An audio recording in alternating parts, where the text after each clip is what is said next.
The Northeast ADA logo spins onto the screen. My name is Sonam and I've had a lot of interesting connections with the ADA. Some of it is to do with my life on a personal level because I am a person with disabilities and I've had to find my ways to having accommodations to be able to work. And some of it is professional because I've been working with people with disabilities for about 25 years now. Several shots of the U.S. Capitol in Washington, D.C. fade onto the screen, followed by a video of a small, independently operated movie theater. Sonam's work around the Americans with Disabilities Act is varied. Back in the 90s, she worked on a committee where she helped to educate congressional members regarding the Ticket to Work Work Incentives Improvement Act, which was signed into law by then-President Clinton. In essence, it allowed for more options for individuals with disabilities so they could get back into the workforce. In Scotia, New York, near Albany, she alerted a movie theater owner that his restrooms weren't accessible. She picks up the story.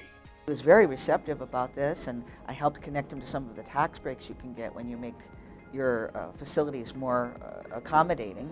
He moved his whole bathrooms, both of them, completely moved them to another part of the theater. Got different doors, made things wider and bigger and easier to get access to. I was so proud of that because it was so tangible. Beauty shots of SUNY Albany are shown. There was also the time when she and a friend were in graduate school at SUNY Albany and had to take a specific class that was held in an inaccessible basement. At some point you had to do stairs, and I guess they hadn't had students with wheelchairs before, and my friend didn't have wheelchairs, but she worked with 2 canes, and it was very hard for her. I had fibromyalgia, and this space was like super hugely moldy, and I would get ill and feel unwell just being in the classroom.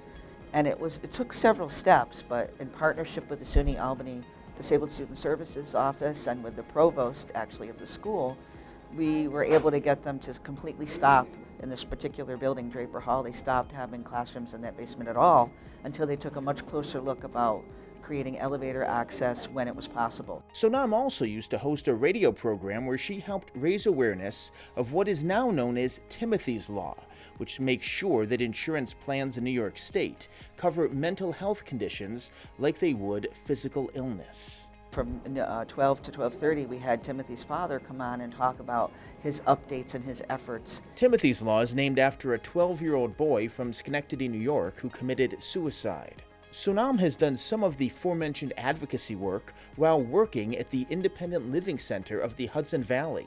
She now works at Access VR. She says, as a person with disabilities herself, the ADA has allowed her to get flexible start and end times for her workday when needed. She also has a sit or stand workstation, which is an accommodation that the ADA provides for. For more information about the ADA, log on to northeastada.org.